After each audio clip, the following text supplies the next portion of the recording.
अस्सलाम वालेकुम दोस्तों। प्रोग्राम सजगा विद काशिफ मियो के साथ मैं हाजिर हूँ।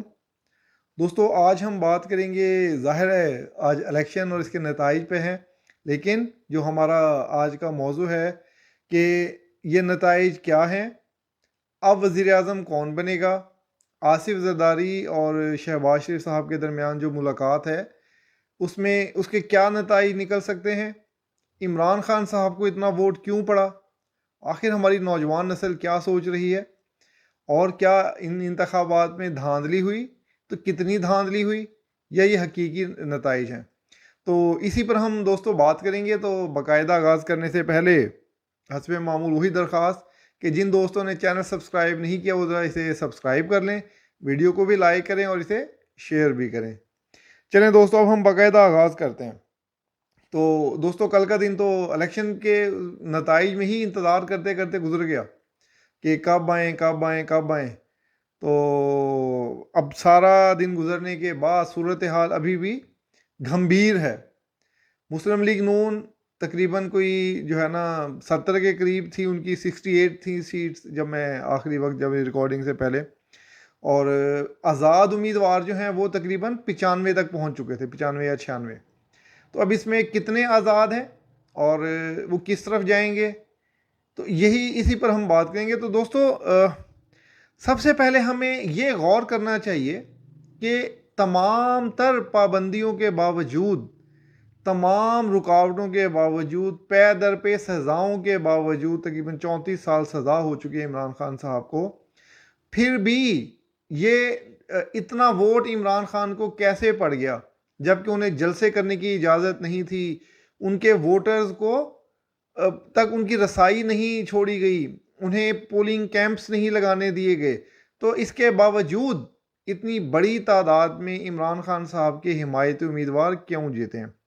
अच्छा, पहले तो मैं आपको ये बता दूं कि इस 95 में ये सब के सब इमरान खान साहब के नहीं हैं। इसमें तकरीबन 30% या तकरीबन कोई 28-29-30 लोग ऐसे हैं जो इमरान खान के हिमायत याफ्ता नहीं है, जो कि हर बार जीते हैं। तो बाकी रह जाते हैं तकरीबन कोई ये ना 67-68 के करीब, यानी 65 के करीब, एक राउंड फिगर हम लगा लेते हैं कि 65-60 से 65 के दरमियान ऐसे हैं जो कि इमरान खान साहब के हिमायती हैं। तो दोस्तों अगला मंजरनामा क्या बनेगा, तो इस यानी ये जो इतने लोग जीते हैं, और स्पेशली पंजाब में जो बड़े बड़े बुर्ज उल्टे हैं, जैसे ख्वाजा साद रफ़ीक हार गए, ये अपना शेख रोहेल असगर लाहौर में हारे हैं, उधर से राना सनाउल्ला हारे हैं, गुजरांवाला में हारे हैं, तो काफ़ी मतलब एक तवील फहरस्त है जो हारे हैं। तो बाकी मौज़ूआत पर बात करने से पहले मैं ये इसको ना अपनी सियासी क़यादत को ये अलर्ट करना चाहूँगा कि वो उन्हें अब इस बात पर सोचना चाहिए कि आखिर हमारी जो नौजवान नस्ल है स्पेशली पंजाब में, अच्छा दोस्तों ये भी एक बड़ी दिलचस्प बात है कि ये तमाम के तमाम जो मामला है ना ये पंजाब के अंदर है। खैबर पख्तूनख्वा में कोई प्रॉब्लम नहीं है, खैबर पख्तूनख्वा ने इमरान खान साहब को वोट दिया था, वो आज भी इमरान खान साहब को वोट दे रहे हैं। इमरान खान साहब ने क्या काम किया, क्या करदगी दिखाई, उन्हें क्या रिलीफ दिया, उन्हें इस बात से कोई गर्ज नहीं है, वो इमरान खान साहब को वोट दे रहे हैं।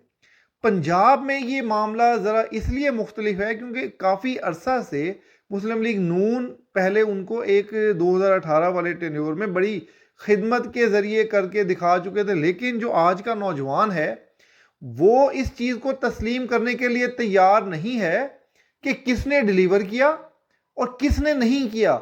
वो उसके दिमाग में बस एक ही बात सवार है कि मैंने जी बस इमरान खान को वोट देना है और मैंने इस्टेब्लिशमेंट के खिलाफ वोट देना है।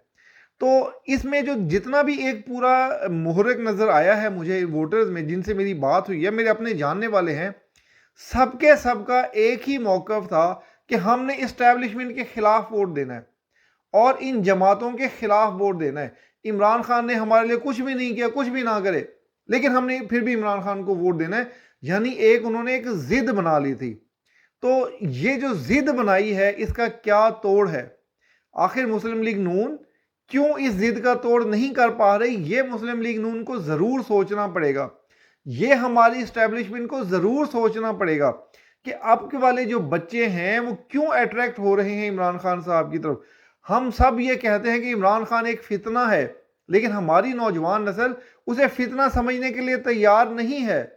तो ये बड़ा लम्हा फिक्रिया है। हमारी सियासी जमातों को अपने तर्ज अमल को तब्दील करना पड़ेगा, अपनी जमातों में जमहूरियत लानी पड़ेगी। मैं जो बार बार कहता होता था ना कि इन्हें मीसाके सियासत करना पड़ेगा, नौजवान नस्ल को अपने साथ इंगेज करना पड़ेगा, तब जाके आप ये कर सकें। अब खैर 5 साल के लिए हुकूमत कायम हो गई है, उसमें अब आपको इस पहलू की तरफ ज़रूर गौर करना चाहिए, उन अवामिल के ऊपर सोचना चाहिए, अपने रिसर्च विंग्स को लगाएं, अपने थिंक टैंक्स को लगाएं, जो कॉलेजों में स्कूलों में नौजवानों से बात करें, उनके पॉइंट ऑफ व्यू को समझें और उसे फिर एड्रेस करने की कोशिश करें। इसी सूरत में आप नई नस्ल को अपनी तरफ रागिब कर सकेंगे, वरना इस नौजवान नस्ल में एक बाग़ियानापन बढ़ रहा है। तो उम्मीद है कि सियासी जमातें शायद बेहतरी करें, वरना अगर आपने नहीं की तो आप यकीन करें इमरान खान ना सही कोई और जमात ज़रूर आ जाएगी, और जो भी जमात आएगी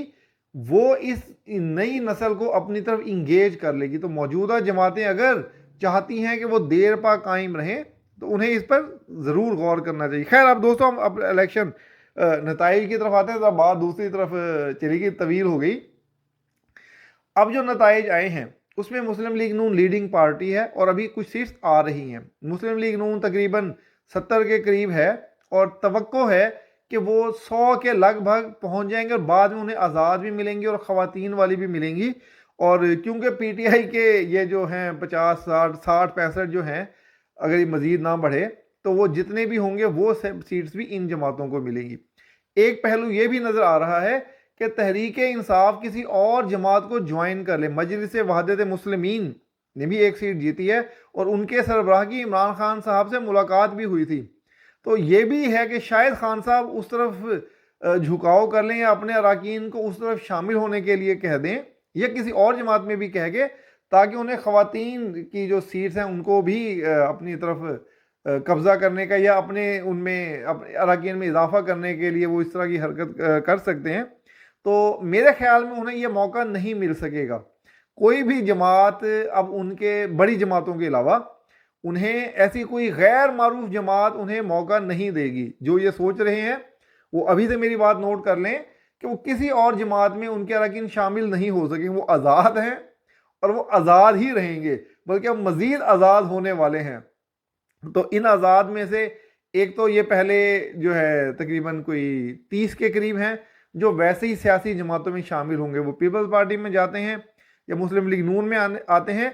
इसका फैसला आज रात होगा कि जो शहबाज शरीफ साहब और आसिफ जरदारी की जो मुलाकात है इसमें इसका फैसला होगा। नवाज शरीफ साहब ने जो तकरीर की, बहुत अच्छी तकरीर की, इसी तरह की तकरीर की तवक्को थी जैसी उन्होंने 21 अक्टूबर में मिलजुल कर चलने की बात की। अब इलेक्शन नताइज के बाद भी वो उसी तरह मिलजुल कर चलने की बात कर रहे हैं, जो कि अच्छी बात है। इसके अलावा और कोई रास्ता भी नहीं है, क्योंकि पाकिस्तान के जो मसाइल हैं, अभी IMF से दोबारा इन्होंने डील करना है, तो ये सब का सब इसी तरह मिलजुल कर ही आगे चल सकता है, उसके बगैर ये आगे नहीं बढ़ सकेंगे। तो खैर अब वो जो आज़ाद उम्मीदवार हैं, अब उनकी मुलाकातें होनी हैं, नून लीग के साथ भी हैं। 2-3 तो वैसे ही वो नून लीग बैग्ड हैं, जिन्होंने होना ही इसमें शामिल हो जाना, इसके अंदर ना आए जीते हैं। जैसे वो बैरिस्टर अकील साहब हैं, इसी तरह जुनूबी पंजाब से भी हैं, तो वो जिन्होंने आना ही इसमें है। तो बाकियों को लाया जाएगा, फिर उन्हें उनसे ये राब्ते करेंगे। जैसे बैरिस्टर अकील ने तो ऐलान कह दिया कि जी मेरी सीट तोहफा है नवाज शरीफ साहब के लिए। तो नवाज शरीफ साहब अभी कोई 70-71 पे तो वैसे ही वो हैं। अब कितने आज़ाद वो ले लेंगे और मज़ीद कितनी सीटें जीतते हैं, और सबसे बढ़कर आसिफ जरदारी साहब के साथ उनका क्या तय होगा। दोस्तों, वज़ीर आज़म नवाज शरीफ साहब बनेंगे, शहबाज शरीफ साहब बनेंगे या बिलावल भुट्टो साहब बनेंगे, अब यही $1 मिलियन क्वेश्चन रह गया है जिस पर बात हो रही है। तो आसिफ जरदारी साहब ने बहुत पहले कहा था कि मेरी ख्वाहिश है कि मैं बिलावल साहब को वज़ीर आज़म बनाऊं, और मैंने कहा था कि जी ये मुमकिन नहीं हो सकेगा। आज खुर्शीद शाह साहब ने, अभी जब ये नवाज शरीफ साहब ने ऐलान किया था, तो उन्होंने एक बयान दिया कि नवाज शरीफ साहब चौथी बार वज़ीर आज़म बनना चाहते हैं, ये अभी हमें कबूल नहीं है, और वो पहले से ही बन के बैठे हुए हैं। तो दोस्तों, जो सूरत हाल नज़र आ रही है, मेरी राय में जो मैं देख रहा हूँ, मुझे अब शहबाज शरीफ साहब के चांसेस ज़्यादा लग रहे हैं। और जिस तरह आज नवाज शरीफ साहब ने मैंडेट दिया है शहबाज शरीफ साहब को कि वो जाएं और सबसे बात करें, इससे पहले भी आप गौर कीजिए कि इलेक्शन से पहले जितनी भी मुलाकातें हो रही थी अरकान के साथ भी और जमातों के साथ भी, वो सब के सब शहबाज शरीफ साहब कर रहे थे। MQM के साथ भी जो मुआहिदा हुआ है वो भी शहबाज शरीफ साहब के साथ हुआ, और MQM ने पहली बार मुआहिदा किया है इलेक्शन से पहले ही कि हम नून लीग के साथ चलेंगे। और उनको इतनी जो सीटें मिली हैं ये किसी वजह से मिली हैं कि उन्होंने नून लीग की तरफ आना है।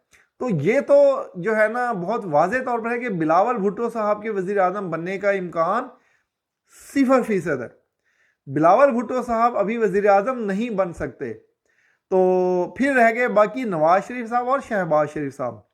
नवाज शरीफ साहब का जो मिजाज है वो इस तरह की मखलूत हुकूमत में या अक़लियती हुकूमत के अंदर नवाज शरीफ साहब का हुकूमत चलाना या हुकूमत में बैठना बहुत मुश्किल है। और जो उनका मिजाज है इख्तियारात को अपने समझने में, उसमें वो नहीं चल सकते। नवाज शरीफ साहब के लिए चलने का एक ही तरीका है कि वो जो चेहरा है वज़ीर आज़म की कुर्सी पे जो बैठा हो वो नवाज शरीफ साहब का हो, लेकिन अंदाज़ हुकूमत वो शहबाज शरीफ साहब की तरह हो। वो जो बात कह रहे हों वो वही उनके होंठ अदा करें जो शहबाज शरीफ साहब जिस तरह कहते हैं या जिस तरह मुफाहमत की बातें करते हैं। क्या नवाज शरीफ साहब ये कर सकेंगे? तो मेरा जवाब है कि नहीं। नवाज शरीफ साहब का मिजाज ऐसा नहीं है कि वो इस तरह की जो है ना बात कर सकें या इस तरह का अंदाज़ हुकूमत कर सकें। तो जो काम शहबाज शरीफ साहब का है वो शहबाज शरीफ साहब ही बहुत अच्छे तरीके से कर सकते हैं। नवाज शरीफ साहब असम्बली में रहें, वो अब जीत चुके हैं लाहौर से भी, और वो तो मानसेरा का भी कह रहे हैं वो कि हम जीत चुके हैं। बहरहाल वो असम्बली में रहें, कायदाना किरदार अदा करें, मीटिंग्स में शामिल हों, की पॉलिसी बनाएं, लेकिन वज़ीर आज़म की कुर्सी पर वो बैठें। दूसरी सूरत ये हो सकती है कि नवाज शरीफ साहब वज़ीर आज़म बन जाएं, लेकिन जितने भी अहम मामलात हों एक नई पोस्ट क्रिएट की जाए डिप्टी वज़ीर आज़म की शहबाज शरीफ साहब के लिए। तो शहबाज शरीफ साहब डिप्टी वज़ीर आज़म बन के तमाम लोकल मामलात को, इंटरनल मामलात को वो देखें और बैरूनी मामलात को नवाज शरीफ साहब देखें। तो ये दो ही सिनेरियो हैं, और आसिफ जरदारी साहब के साथ यही तय होगा कि अब वो कौन सा ओहदा लेंगे। यकीनन उन्हें सदर बनने में बहुत मज़ा आता है। जो पहले 5 साल वो सदर उन्होंने गुजारे, उसके बाद दोबारा वो सदर ही बनना चाहेंगे। तो आज की जो मुलाकात है उसमें यही मामला डिस्कस होंगे कि आसिफ जरदारी साहब को क्या ओहदा मिलता है। तो दोस्तों, अब इसके अलावा जो है ना हमने तमाम अपने मौज़ूआत पर बात करी। धांधली का रह गया कि दोस्तों धांधली कितनी हुई। तो दोस्तों, हमें जो हमारे दोस्त हैं तहरीक इंसाफ वाले, उन्हें भी एक तो पहले तो अपने जहन में ये बिठा लें कि अगर तो वो ये मान लें कि 2018 में भी धांधली ही हुई थी, इमरान खान साहब भी धांधली से ही आए थे, तो फिर उसी तरह का अमल 2024 में भी हुआ है। अलबत्ता इस बार उस तरह की शिकायत नहीं है जिस तरह गिनती के मसाइल थे, या वो जो बार बार बहुत ही एक हो रहा था, अब उस तरह के मसाइल अभी तक नहीं है। अब कितने लोग अदालतों में जाएंगे, कितने लोग अपने नताइज चैलेंज करेंगे, तो ये है। अलबत्ता हाँ, ये कहने में कोई आर नहीं है कि ये इस्टेब्लिशमेंट बैक इंतखाबात थे और ये नताइज भी उसी तरह कंट्रोल्ड आ रहे हैं। इस्टेब्लिशमेंट ने सोचा हुआ था कि मुस्लिम लीग नून को इक़्तिदार में लाना है, क्योंकि उन्होंने अपनी पहले भी कुर्बानियाँ दी हैं, और अब आगे भी उन्हें इसी तरह की हुकूमत चाहिए जिसमें कोई लड़ाई झगड़ा ना हो, कोई फड्डेबाजी ना हो, सब जमातें मिलकर चलें। तो ये एक मखलूत हुकूमत कायम होने जा रही है जिसकी ड्राइविंग सीट पर शहबाज शरीफ साहब बैठेंगे और सब हंसी खुशी रहेंगे अपने अपने सूबे में और सब मिलजुल कर रहेंगे। तो धांधली बहरहाल धांधली होती है, और वो जो है ना यकीनन हुई है। तो जैसे पहले हुई थी, इसको धांधली कह लें या कंट्रोल्ड इंतखाब कह लें, ये आपकी मर्ज़ी है, इसका फ़ैसला आप करें।